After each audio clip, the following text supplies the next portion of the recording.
இந்த 31வது சங்கீதத்தில் கர்த்தர் நம் மத்தியில் அசைவாடுகிறதை குறித்து நான் சில காரியங்களை சொல்ல விரும்புகிறேன். நன்றியோடு கூட துதிக்கிறேன் இயேசுவின் நாமத்தினாலே.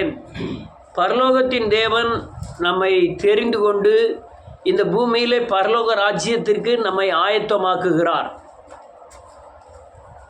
ஆயத்தமாக்கும் போது சாதாரணமெல்லாம் ஆயத்தமாக்குகிறது இல்லை.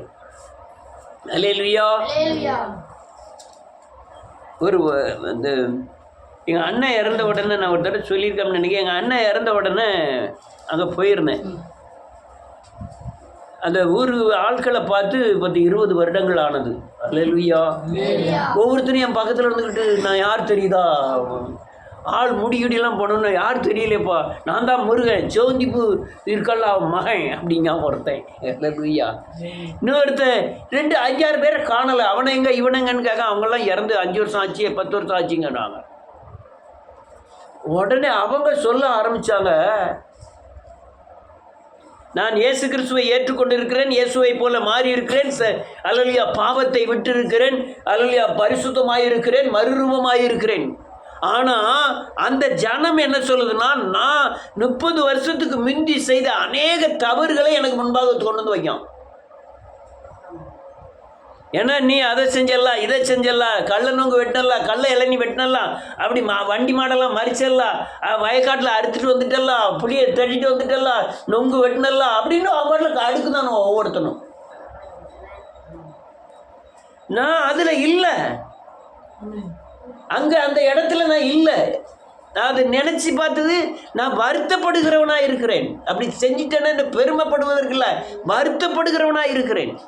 ஒரு ஹோட்டலில் போய் சாப்பிட்டோன்னா, கிரேசி மாப்பிள்ள எல்லோரும் போய் சாப்பிட்டான். அந்த ஹோட்டல் ஓனர் அவன் அங்கேருந்து சொல்லலாம், இந்த மனுஷன் உள்ளே வரும்போதே எனக்கு பயம் உண்டாகும், கடுமையாக கோவப்படுவார், சும்மாவாது இது இப்போ அந்த காப்பி வாங்கி குடிச்சிட்டு காப்பியில் கிடக்கு, வேறு காப்பி கொண்டா அப்படிம்பேன். உள்ளே போய் அந்த சப்ளையருக்கு 2 ரூபா கொடுத்தா போதும், 10-30 ரூபாய்க்கு நல்லா சாப்பிட்றலாம். டீக்கு இப்போ 2 ரூபா பில் மட்டும் தான் போடுவார். இங்கே 30 ரூபா சாப்பிட்றலாம், அவனுக்கு 2 ரூபா மட்டும் கொடுக்கணும்.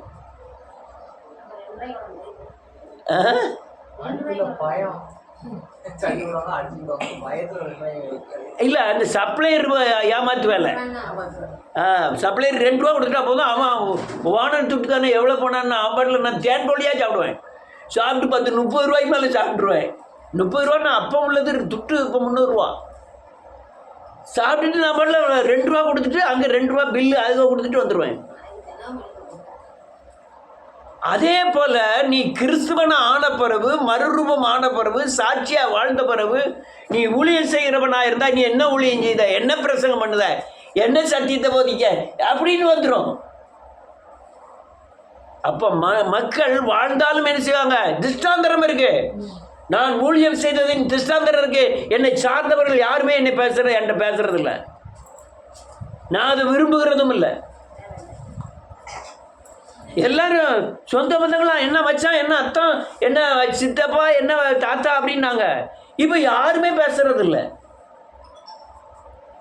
அதை பற்றி எனக்கு பிரச்சனையும் இல்லை. இப்போ இந்த இதெல்லாம் அவங்க கேட்க தான் செய்வாங்க, எனக்கு பிரச்சனையும் இல்லை, அதை பற்றி கவலைப்பட போகிறதே இல்லை. அல்லேலூயா. இப்போ என்ன ஆகுது, இந்த நிலைக்கு வருவதற்காக நான் இன்னொரு காரியங்களை செய்துகிட்டு கொண்டிருந்தேன். இப்போ இயேசுவின் காரியங்களை செய்யும்படியாய், இயேசுவை போல மாறுவதற்காய் என்ன எடுத்து செஞ்சார் தெரியுமா, அப்படியே நொறுக்கிட்டார் ஒவ்வொருத்தரையும். நான் மாத்திரம் ஊழியம் செய்கிறல, நீங்கள் எல்லாருமே ஊழியம் செய்கிறீர்கள். உங்களுக்குள்ளே இருக்கிற ஆலயத்துக்கு நீங்களே ஆசாரியர்கள். நீங்கள் பிசாசை துரத்தணும்னா நீங்கள் இயேசுவை போல மாறிதான் ஆகணும். ஆனால் எனக்கு கூட கொஞ்சம் உபத்திரம், உங்களுக்கு கொஞ்சம் உபத்திரம். நீங்கள் உங்கள் குடும்பத்தை மட்டும் பாதுகாப்பதற்காக மறுரூபமாக வேண்டும். நான் அநேகர் குடும்பத்தை ஆயத்தப்படுத்துமாக முடியாது, நான் மறுரூபமாக வேண்டும். நான் அநேக நேரம் நினைக்கிறது உண்டு, நான் கடந்து வந்த பாதை பயங்கர மோசமானது. பயங்கரம்னா ரொம்ப பயங்கர மோசமானது. ஆலங்குளத்திலேருந்து புளியரில் போய் உள்ளி விற்றுட்டு வரணும், கீரை விற்றுட்டு வரணும், கோலப்பொடி விட்டுட்டு வரணும். எங்கே புளியர் எங்கே இருக்குது, ஆலங்குளம் எங்கே இருக்குது.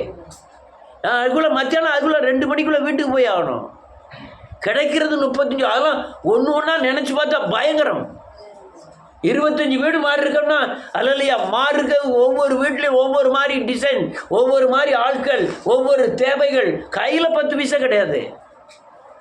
நொறுக்கப்பட்டேன், அப்படியே சின்ன பின்னமாக்கப்பட்டேன். ஒவ்வொரு ஊரில், ஒவ்வொரு சமுதாயத்து மக்கத்தில், ஒவ்வொரு ஆட்கள் மத்தியில் அல்லையா, பல தேவைகள் மத்தியில் பசியோடு பட்டினியோடு ஒரு நொறுக்க சித்தமானார். அல்லையா, யான் நொறுங்கினவர்களை தூக்கி எடுக்கும்படியாய் நொறுக்க சித்தமானார். பட்ட பிரயாசத்துக்கு பலன் உண்டு. மற்ற ஆள்டியாக மனுஷன் அநீதி செய்கிறவன். ஆனால் தேவனுக்காய் படுகிற ஒவ்வொரு பிரயாசத்திற்கும் பலன் உண்டு. ஏற்ற காலங்கள் அவர் செய்தே தீர்வார். வருகிற வருடம் பயங்கரமான எழுப்புதல் உண்டாக தான் போகுது. தேசத்தை அசைக்க வழிவாசலை திறக்க தான் போகிறார். அல்லேலூயா. இப்போ என்ன ஆயிட்டு, ஒரு மனிதனுக்கு உள்ள ஒரு மனிதன் சொல்லுங்க, பிசாசின் கிரியைகளிலும் பிசாசின் யோசனையிலும் பிசாசின் நடக்கையிலும் இருக்கிறான்.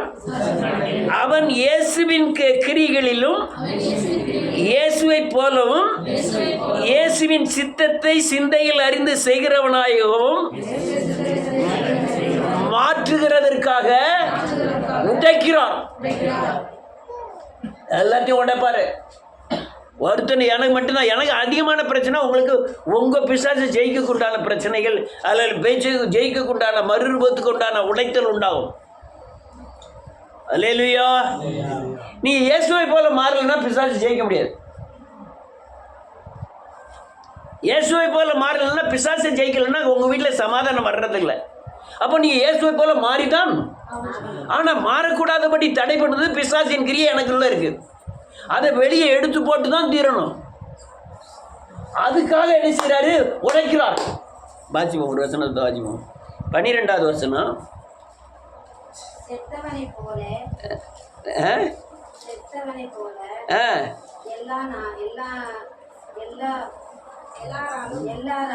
எல்லாரும் முழுவதும் மறக்கப்பட்டேன். வேதம் சொல்லுது, செத்தவனை போல, உடைந்த பாத்திரத்தை போல, செத்தவனை போல என்னை உடைச்சிட்டாரு. ஒவ்வொருவரையும் அப்படித்தான் ஒட்டச்சி தள்ளிடுறாரு இயேசுவை நாமத்தினாலே. ஆமென். ஈவு இறக்கம்லாம் கிடையாது. நீங்க என்சிசியில் இருந்திருக்கீங்களா? வேற யாராவது என்சிசியில் இருந்திருக்கீங்களா?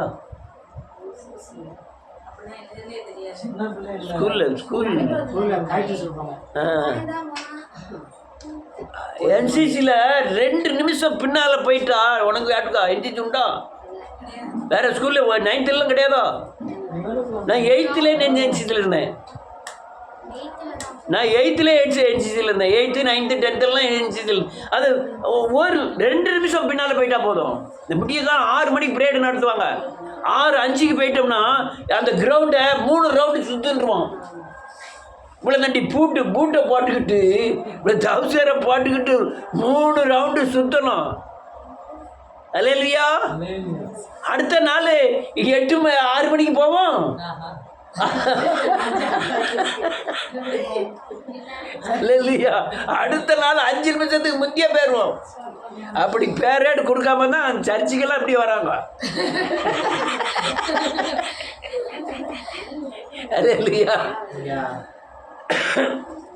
தேவன் உடைக்கிறார், எந்த மனுஷனையும் உடைக்கிறார். ரொட்டியை மாவை நல்ல பிசைஞ்சாதான் எப்படி வரும்? மெதுவா இருக்கும். வயக்காடு இருக்கு, தொழி உழவு உழுகுறோம். ஒரு உழவு உழுதா நட்டா எப்படி பயிர் இருக்கும்? 5 உழவு உழணும். 5 உழவு போட்டு கசக்கி எடுத்து மண்ணை கூழாக்கி அதை அழுக போட்டு ஒரு புல்லு முளைக்காம மேலே நடணும். ஆமென். மண்பாண்டம் செய்கிறான். மண்பானைய அவன் சும்மாலாம் உடனே ரைட்டு இப்படி குழப்பில மண்பாண்டையெல்லாம் நினைச்ச முடியாது, செய்ய முடியாது. நான் நிதம் போகும்போது மண்பாண்டம் செய்ய தெருக்குள்ள தான் போகிறேன். மண்ணை பூரா ரோட்டு மேலே அப்படியே போட்டிருக்காங்க. வண்டி ஏறிட்டு போட்டுன்னு அது சூடான பிறகு போட்டு மிதின்னு மிதிக்காங்க. கொலன்னு குழச்சி பானை, சூப்பரான பானை செஞ்சுருந்தான். ஆமென். நல்ல பானை அதுக்கு இன்னும் பெசதுக்கு ஆவி இல்லை என்ன செய்வான்? ஆவி இல்லை என்ன செய்வான்?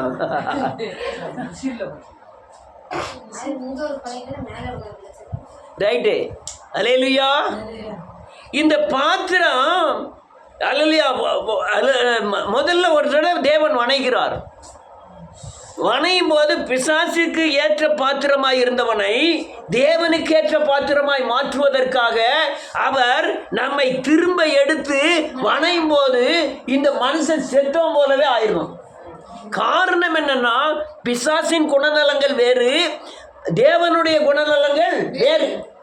பிசாசு எதிர்த்து கோபப்பட்டு அல்லையா மூர்க்கமாகி செய்யக்கூடிய காரியங்கள், தேவனுடைய காரியங்கள் தாழ்மையாகி பரிசுத்தமாகி அல்லையா சகித்து பொறுத்து செய்யக்கூடிய காரியங்கள். ஒரு கோபக்காரனை ஒரு பொறுக்கிறவனா மாற்றணும். அப்போ ஊடையில் எவ்வளவு தூரம் பேச வேண்டியது இருக்கு. அல்லேலூயா. இப்போ பாத்திரம் அல்லையா அது அந்த அப்படி வணையும்போதுதான் செத்தவனை போல ஆயிருந்தாங்க, ஒண்ணுமில்லாதவன மேல ஆயிருந்தான். மாச்சி 5வது வசனம். ஆமேன். ஒப்புவிக்கிறேன். ஆமேன். மீட்டு கொண்டீர். ஆமேன். இவன் என்ன செய்தான்? முதல்ல ரசிக்கப்பட்ட உடனே பேயின் கையிலிருந்து வந்தவனை என் குணநலங்களை மாற்றும்படியாய் என்னுடைய ஆவியாகிய என் ஆவியை ஒவ்வொற்ற என்ன செஞ்சிருந்தேன்? தந்துருந்தேன். அதை யாரை மாதிரி மாற்றும்? அவரை போலே மாற்று, என்னை அவரை போலே மாற்றும். அப்ப என்ன அர்த்தம்? நான் முழுமையா அவற்றை நான் என்னை ஒப்படைச்சிருந்தேன். நம்ம என்னையா நேருஜிலாம் 14 வருஷம் ஜெயிலில் இருந்திருக்கிறாரு. நேரு உலகத்துக்காக. இது யாரு? கலைஞர் ஜெயிலில் இருந்திருக்கிறாரு, சொந்த காந்தி ஜெயிலில் இருந்திருக்காரு, அம்பேத்கர் ஜெயிலில் இருந்திருக்கிறாரு. இப்படி அநேகர் ஜெயிலில் எதுக்காக? உலகத்துக்காக இருந்திருக்காங்க. ஆனால் கிறிஸ்துவ ஜனம் எத்தனை பேர் ஜெயிலில் இருந்திருக்காங்க தெரியுமா? ஜான் பனியன்லாம் 14 வருஷம் ஜெயிலில் இருந்துட்டு வெளியே வரும்போது எழுதினார் ஒரு புக்கு. இதுவரை அந்த புக்கு அடிக்கிறதுக்கு வேற புக்கே கிடையாது. அல்லேலூயா. எத்தனை பேர்? அல்லேலூயா. வில்லியம் கேரி ஜெயிலில் இருந்திருக்கிறாரு. அல்லேலூயா. ஸ்டீகன் பால்கு ஜெயிலில் இருந்திருக்கிறாரு. ஏன் பவுல் பல வருஷமா ஜெயிலில் இருந்திருக்கிறாரு. ஏன் யோவான் கொண்டு போய் விட்டுட்டான் அல்லேலூயா பத்ம தீவில். கைதிகளை கொண்டு போய் அடைக்கிற இடத்துல கொண்டு போய் விட்டுட்டான். ஒரு வண்டு வந்துன்னா இந்த சைடு ஓட்டப்பட்டால் இந்த சைடு வந்துடும். அங்கே கொண்டு போய் வெறும் அங்கே அவன் ராத்திரி படுத்துருந்தான்னா அந்த கல் தட்டுற சத்தம் தான் கேட்குமா. கல் உடைக்கணும் ராத்திரியும் பகலும். அங்கே சத்தம் மட்டும்தான் கேட்கும். அந்த இடத்துல கொண்டு போய் விட்டுட்டான். கொண்டு பார்த்தான் சாகலை. நான் பயங்கரமான எண்ணெயை கொதிக்க வச்சு தூக்கி யோவானை உள்ள தூக்கி போட்டான். அந்த யோவான் கொதிக்கிற எண்ணெய்க்குள்ளே அவன் சாகலை. அப்போ இவனை பட்னியாக கொண்டு போய் போட்டுருமுன்னா பத்மதீவில் கொண்டு போய் போட்டது. அங்கே தான் எழுதினான் என்னது? வெளிப்படுத்தின விசேஷத்தை. அல்லேலூயா. நொறுக்க சித்தமானார்.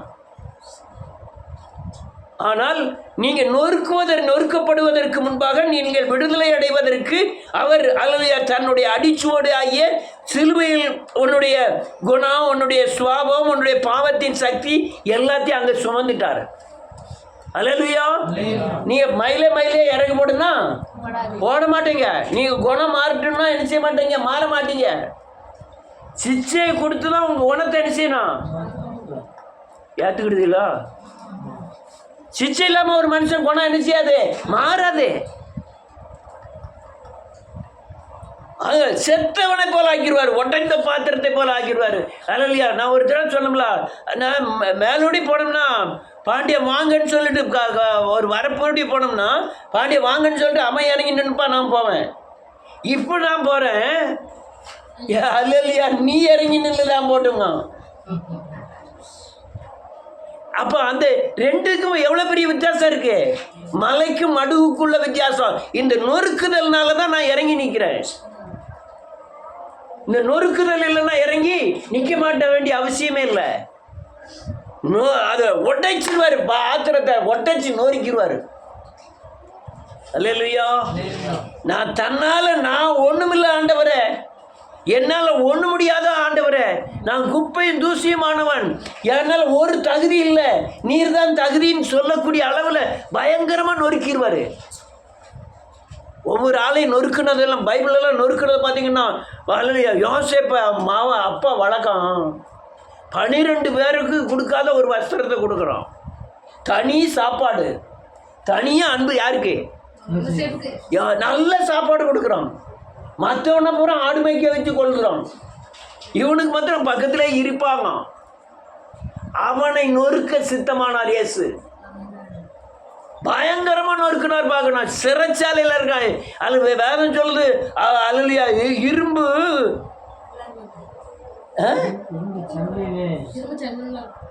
கட்டப்பட்டான்.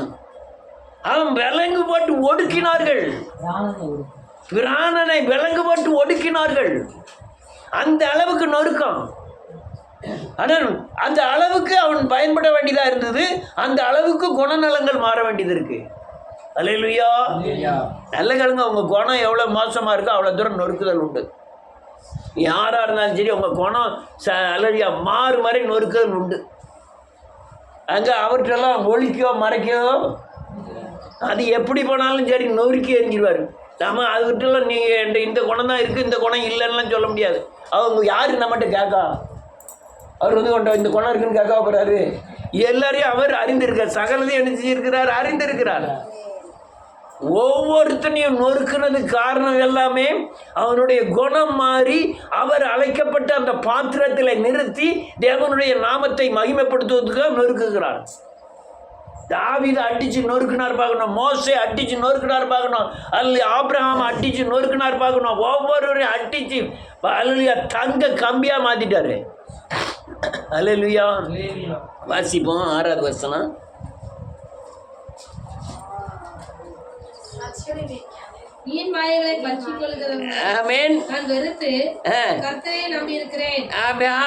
ஆவியில ஒப்பு கொடுத்தோன்னே சொல்லுவேன், வீண் மாயையான காரியங்களாம் நான் வெறுத்துடுறேன் ஆண்டவரே. அப்ப விட்டுற வேண்டியதானே?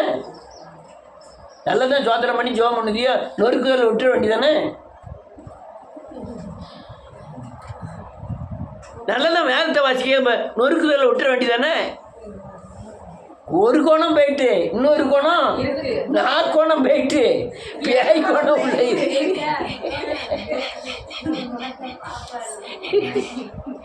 நாற்கோணத்துக்கு சோத்திரம் சொல்றீங்க, பேய் கோணத்தை எடுக்க வேண்டியது. அடுத்தால என்ன நொறுக்கப்படாம ஒருத்தருமே கிடையாது. நீங்க தேவனுக்குள்ள நொறுக்கப்பட்டீங்கன்னா அதுல ஆசீர்வாதம் இருக்கு, பேய்க்குள்ள நொறுக்கப்பட்டீங்கன்னா உங்களுக்கு ஒரு ஆசீர்வாதமும் அது பிரதிபலிப்பே கிடையாது, அதுக்குண்டான பலன் கிடையாது. அல்லேலூயா. நீங்க படுகிற ஒவ்வொரு பாடுக்கும் அல்லேலூயா பலன் உண்டு. பிசாசுக்குள்ள படுகிற ஒவ்வொரு பாடுக்கும் ஒரு பலன் கிடையாது. அடுத்தால என்ன கேளு.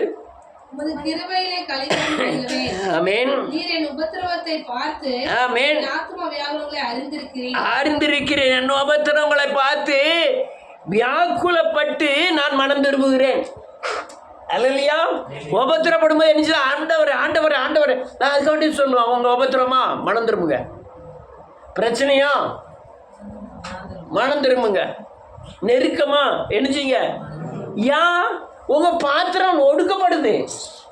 நீங்க மனம் திரும்பினா இயேசுவை போல மாறுவீங்க, அந்த ஒடுக்கத்திலிருந்து என்ன செய்வீங்க? வெளியே வருவீங்க. சில நாளைகளுக்கு உபத்திரம் முடியவே செய்யாது, ஆனா அந்த உபத்திரவத்தின் சங்கடம் நமக்கு தெரியவே செய்யாது. ஒவ்வொரு நேரம் நினைப்பேன், 20 மில்லி எண்ணெய் ஆகிட்டு சொல்லுவோம் அந்த ஆர்மம் கடையில். அவன் 20 மில்லி வாங்க, அதுவும் ஹார்லிக்ஸ் பாட்டில், பெரிய பாட்டில், இவ்வளோ பெரிய பாட்டில், அதுக்குள்ளே 20 மில்லியை விட்ட உடனே கீழே அடியில் சூரில் கிடக்கும். அதை போய் தாளிச்சிட்டு அடுத்த மறுநாள் தாளிக்கிறதுக்கு இப்படி சாய்ச்சிக்கிட்டு இருப்போம். அங்கே இருந்து ஒரு வடிஞ்சு வர்றதுக்கு 1 மணி நேரம் ஆகும். இன்னைக்கு 2 பாட்டில் 3 பாட்டில் எண்ணெய் கிடக்கு, எண்ணெய் வாங்கிடுங்க. ஆனால் அன்னைக்கு 20 மில்லி எண்ணெய். சோத்தை வச்சுட்டு தண்ணியை ஊற்றிட்டு பிள்ளைகளுக்காக சோறை கொடுத்துட்டு உள்ள பருக்க கிடக்கான்னு தேடுவேன்.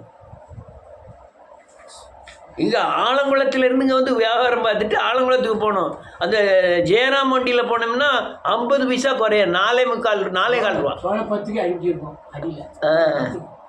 4.25 ரூபா. மற்ற வண்டியில் 4.25 ரூபா.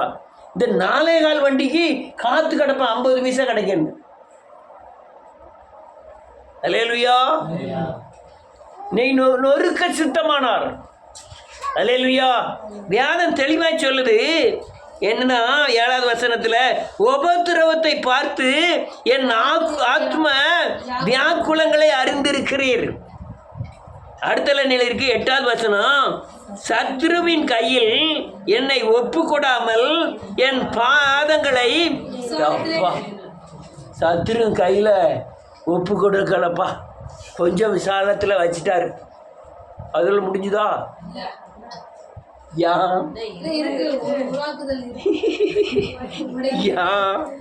அப்ப யா இந்த பைபிள் யான் இந்த இயேசு கிறிஸ்து நொறுக்குதாரே யான். அடுத்தால 10, ஆமேன், தவிப்பினாலும் கழிந்து போயிற்று. ஆமேன் ஆமேன். அழகா சொல்லுவான், வருஷம் பூரா சஞ்சலப்பட்ட ஆண்டவரே என் பிராணனை ஒடுக்குனேரு. ஆனாலும் இதெல்லாம் எதனால நடந்ததுன்னா, என்னுடைய அக்கிரமத்தினாலும் என் அக்கிரமத்தினால்தான் என் பலன் குறைந்து என் எலும்புகள் எல்லாம் என்ன ஆயிட்டு வளர்ந்து போயிட்டு. அவர் அக்கிரமத்தை நீக்கணும், பாவங்களை நீக்கணும். அதுக்கு வேற வழியே இல்லை. அல்லேலூயா. வழியே இல்லை. கொதிக்க தண்ணியில் போட்டு சுடுவண்ணியில் போட்டு எல்லாம் கலக்கி எடுக்கணும் தூரம்.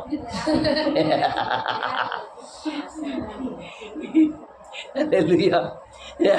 ஏமா மனம் திரும்ப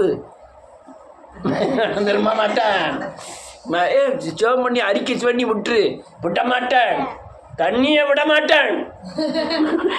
வச்சுட்டு போங்க. அங்கே என்ன இருக்கு? மிளாறு இருக்கு, அடுத்தால சவுக்கு இருக்கு. அங்க கொடுக்கும்போது நான் திரும்பி இருந்தேன் நான் விட்டுருந்தேன். ஆமென். மனுஷனோட குணம் அப்படி. விடுனா என்ன செய்ய மாட்டான், விட மாட்டான். சங்க பிடிச்ச உடனே தான், அப்பா சாமி நான் என்ன செஞ்சிருந்தேன், விட்டுருந்தேன். அடுத்தால என்ன இருக்கு? 11வது வசனம். ஆமென் ஆமென். நிந்தையும் ஆனேன் கண்டவர்கள். இதுதான் நடக்கும். ஓடி போற நாய் கொண்டு திருப்பி வள்ளுன்னு குறைச்சிட்டு அது வரல போகும். ஒரு மதிப்பு இருக்காது உலகத்துல. அவன்பா நமக்கு பெற வந்தவன் பார்த்தா அவன் யாகப்பட்ட துட்டோட போவான், அவனை பார்க்குறவன் சலாம் போடுவான், மதிப்பு கொடுப்பான், மச்சாமா. நம்மகிட்ட ஒருத்தம் சேரவே மாட்டோம். எல்லாம் என்னை வெறுக்குங்க. அது எனக்கு பெரிய பிரச்சனை ஒன்றும் கிடையாது. யாம இருக்குன்னு எனக்கு தெரியல, அதான் பிரச்சனை. எல்லாம் நம்ம சும்மா நடந்து போனாலே பைக்கில் போனால் எத்தான் வாங்க, எல்லாம் மாப்பிள்ளை மாதிரி அதிகம், எத்தான் வாங்கம்பாங்க. நானும் ஆட்டும் நமக்கும் மச்சா மாதிரி இருக்கான். மச்சா மாதிரி இருந்தால் மலையேறி மச்சா மாதிரி தான், மாப்பிள்ளை மாதிரி தான் அதிகம். எல்லாம் வாங்கம்மா. இப்போ எல்லாம் பார்க்க இப்படி பார்த்துட்டு அது பாட்டில் போகுது. ராசு முதற்கொண்டு இப்படி பார்க்கலாம், இப்படி பார்த்துட்டு அவன் மட்டும் இப்படி போகிறான். ராசு வீட்டம்மா போகுதியா, நான் பக்கத்தில் பைக்கில் போகிறேன். எப்பா நல்லா இருக்கேங்களா, மாமா நல்லா இருக்கேங்களா, பக்கத்தில் ஓடி போகுது. அங்கே பார்க்க திரும்பிட்டு அது பாட்டில் போகுது. உண்மையில் நடக்கிற கதை. நான் யார்ட்டையும் 10 பைசா போய் நிற்கல, யாரும் 10 பைசா ஏமாத்தலை. வந்தவங்களுக்கு தான் கொடுத்துருக்கேனே தவிர யாருமே நான் சார்ந்து வாழவும் இல்லை, யாருமே என்னால் பாரப்பட்டதும் கிடையாது. ஆனால் அவ்வளோ பகைக்கு அருக்களிப்பானேன், வேடிக்கையானேன், கோமாளியானேன். யாரால? என்னால. எனக்குள்ள அந்த பொக்கிஷத்துல தேவன் தங்கி மகிமைப்பட ஆரம்பிச்சார்னா இதெல்லாம் பிஸ்கோத்து. ராஜாக்களும் பிரபுக்களும் நினைச்சுவார்களா, நடந்தே வருவார்கள். என்கிட்ட பேயின் குணம் இருக்கிறதுனால தான் கண்ணை சிக்கிச்சு இல்லை, பேயின் குணம் இருக்கிறதுனால தான் பேயின் குணம் இருக்கிறதுனால தான் அது இல்லையா அவங்களுக்கு இப்படி ஆடுறாங்க. இன்னொரு பகுதி எனக்குள்ள ஆவியானவர் இருக்கிறதுனால தான், அவங்களுக்குள்ள பிசாசு இருக்கிறதுனால தான் இந்த பகைகள் உண்டாகுது. ஆவிக்கு விரோதமாய் மாம்சமும், மாம்சத்துக்கு விரோதமாய் ஆவியும் போராடும். அல்லேலூயா. அடுத்தால எனக்கு 13 அநேகர் சொல்லும் அவதூறை கேட்டேன். விரோதமாக அவர்கள் ஏகமாய் ஆலோசனை பண்ணுகிறதினால் என்னை சூழ்ந்து கொண்டது. ஆமென். என் பிராணனை வாங்க தேடுகிறார்கள். நான் அப்படிலாம் பார்த்தேன், யாருமே எனக்கு சப்போர்ட் கிடையாது. உங்களுக்கு நீங்க சொல்லாதீங்க, உங்களுக்கு எல்லாம் இருக்காங்க.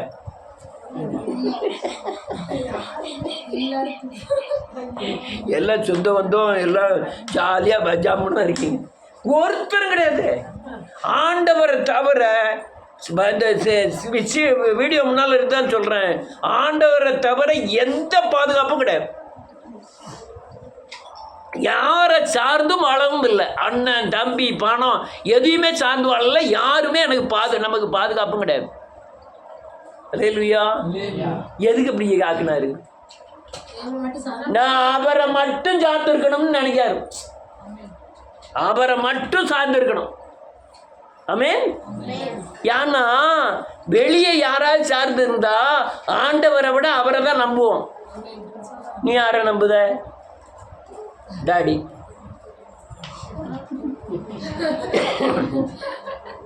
அல்லேலூயா. முடிச்சிட்டேன். கடைசி 4 வசனத்தை வாசிப்போம். 21 ஆமென். ஆமென். வேதம் சொல்லுது, அவருடைய கிருபை அரணான நகரத்தை ஏற்படுத்தி, எருசலேமை ஏற்படுத்தி, அதில் அவர் கிருபை எனக்கு விளங்க பண்ணினார். பரம எருசலேமுக்குள்ள நான் இருக்கிறேன், தேவனுடைய ராஜ்யத்துக்குள்ள இருக்கிறேன். எதனால தெரியுமா? என் பாத்திரத்தை உடைத்து அவரை போல வணைந்தபடினாலே நான் எங்க இருக்கிறேன்? தேவனுக்குள்ள போயிருக்கிறேன். அது அரணான நகரம். தேவனுடைய ஆளுகைக்குள்ள இருக்கிறேன், தேவனுடைய ராஜ்யத்துக்குள்ள இருக்கிறேன். எனக்குன்னு ஒண்ணுன்னா யாரு? அவர் தான் பொறுப்பு.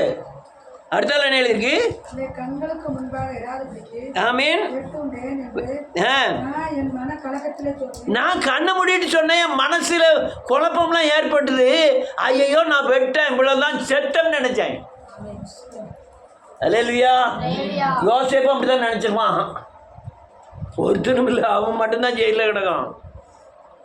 ஆனால் இந்த சைடு பார்த்தா 11 அண்ணன்மார்கள் எப்படி இருக்கலாம்? கெத்தா இருக்கலாம்.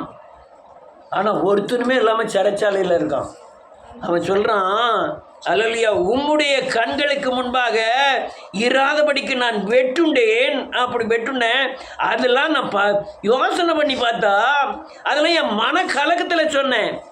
ஆனாலும் நான் உம்மை நோக்கி கூப்பிட்ட போது என் விண்ணப்பின் சத்தத்தை காட்டிறையா போதுங்கயா. அல்லேலூயா. நான் உடனே பார்த்துருந்தேன், இயேசுவை போல மாறி இருக்கேன். ஆனால் நான் ஒரு கலக்கத்தில் சொல்லிட்டேன், அனாதே. அல்லேலூயா. எனக்கு ஒன்றும் இல்லை, ஆனால் என்னை பாதுகாப்பு இல்லை, என்னை கவனிப்பார் இல்லை, எனக்கு ஒன்றுன்னா யார் கவனிப்பான் அப்படின்னு என் மனக்கலக்கத்தில் சொன்னேன். ஆனால் என் ஜபத்தை நீர் என்ன செய்யறீரு? கேட்குறியா? நீ எனக்கு கேட்குறீங்க. போதும். என்ன வேணும்? சொந்த வந்தம் வேணுமா? பக்கத்தில் 100 பேர் வேணுமா? ஆண்டவருடைய ஜபம் வேணுமா? அவர் சொல்றான், நான் அப்படிதான் மன கலசத்தில் சொல்லிட்டேன். ஆனால் நீர் அந்த கலக்கத்தை விட நீர் என் சத்தத்தை கேட்குறீங்க. இது எங்கேருந்து வந்தது? பாத்திரத்தை உடைச்சி உருவாக்கிட்டாரு. கோயவன் வீட்டில் போனால் கோயவன் கையில் இருக்கிற களிமண் கெட்டு போயிட்டு அவர் திரும்ப தனக்கு ஏற்ற பாத்திரமாய் வணங்குகிறார்னு எழுதியிருக்கு. எரேமியா 18வது அதிகாரத்தில் அவருக்கு ஏற்ற பாத்திரமாய் வணங்குகிறார். நான் அவங்க குணங்கள் நல்ல கட்டுங்க. அவங்க குணம் வேற வேற, அவங்க புத்திசாலித்தனம் வேற வேற. ஆனால் எல்லாருக்கும் அல்லேலூயா ஒரே மாதிரி நடக்கிறவர் தான் தேவன். ஆமென். ஒருத்தன் கோபக்காரனா, ஒருத்தன் பொறாமையா, ஒருத்தன் அகந்து உள்ளவனா, எல்லாத்துக்கும் ஒரே மாதிரி நடக்கிறவர் யாரு? தேவன். அடுத்த லைன் எழுதியிருக்கு 23. கர்த்தருடைய பரிசுத்தவான்களே, ஆ, நீங்க எல்லாரும் அவரில் அன்பு கூறுங்கள். அன்பு கூறுங்கள். உண்மையான கர்த்தர் தற்காத்து ஆ, விரும்பு செய்வதற்கு பூரணமாய் பதிலளிப்பார். வேதம் சொல்லுது, நான் பானையை உருவாக்கிட்டேன், பாத்திரத்தை உருவாக்கிட்டேன். உண்மையா இருந்தா நீ உன்னை தற்காப்பேன். அல்லேலூயா. திரும்ப அடுத்த எடுத்து உன்னை வணைகிற அளவுக்கு நீ என்ன செஞ்சிடக்கூடாது. நான் முதல்ல வணையும் போது களிமண்ணில் பானையை செஞ்சாரு. இதுக்கப்புறம் நம்ம இயேசுவை போல மாற்றுது சுட்டு இயேசுநாதர் தங்குகிற பாத்திரமாக வணைஞ்சிட்டாரு. சுட்ட பானை உடஞ்சின்னா திரும்பி வணைய முடியுமா? ஏன் வறுத்த நெல்லை விதைக்க முடியுமா? முடியாது. அதனால நான் ஒரு தடவை உருவாக்கிட்டேன் பாத்திரத்தை. இனிமேல் உடஞ்சதுன்னா அடுத்த என்ன இருக்கு? 24. கர்த்தருக்கு காத்திருக்கிறவரே, ஆ, நீங்க எல்லாரும் திடமனதாய் திட மனதார இருங்கள், உங்கள் இருதயம் உங்கள் இருதயத்தில் அவர் ஸ்திரப்படுத்தி விடுவார். பாத்திரத்தை உடைச்சி உருவாக்குன தேவன் உன் இருதயத்தில் ஸ்திரப்படுத்தி விடுவார். அல்லேலூயா. ஆனால் பாத்திரத்தை உருவாக்குறது என்னையே தேவன் உருவாக்குகிறாரு அப்படிங்கிற எண்ணம் உங்களுக்குள்ளே இருக்கணும். திரும்பவும் சொல்கிறேன், எல்லாத்தையும் உருவாக்குவார்.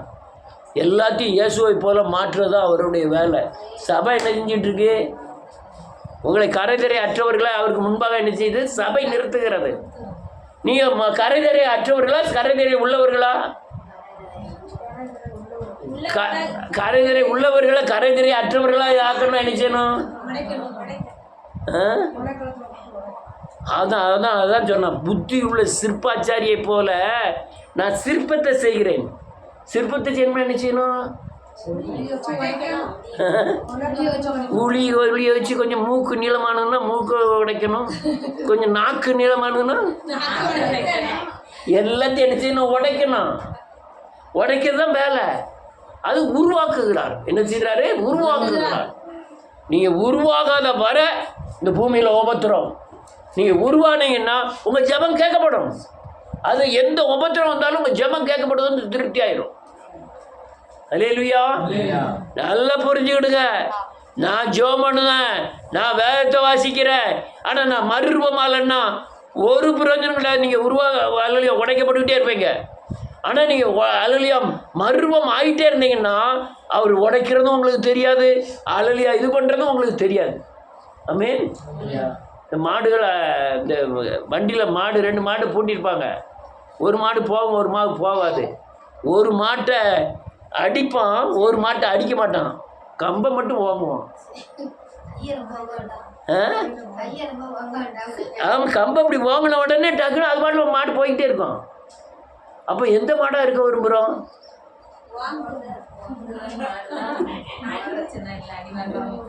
அடி வாங்காமல் போயிட்டே இருந்தோம்னா நமக்கு பிரச்சனை இல்லை.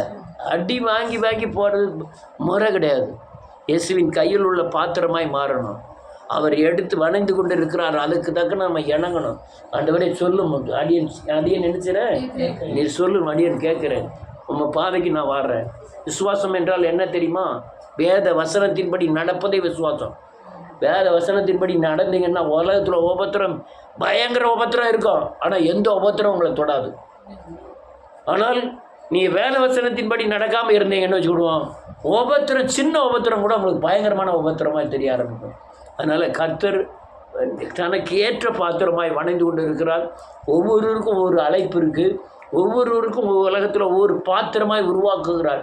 ஒவ்வொரு ஸ்டேஜ் இருக்குது. ஒவ்வொரு என்னது ஒவ்வொரு ஸ்டேஜ் தொகுதியா ஒவ்வொரு நிலைகள், ஆளுக்கு ஒரு நிலைகள் இருக்குது. அது தகுந்த உருவாக்குவார். அல்லேலூயா. உருவாக்கு நீ இணங்கி கொடுக்கணும். அவ்வளோதான். கர்த்தர் உங்களை ஆசீர்வதிப்பார். ரைட்டு. எல்லாரும் எழுந்து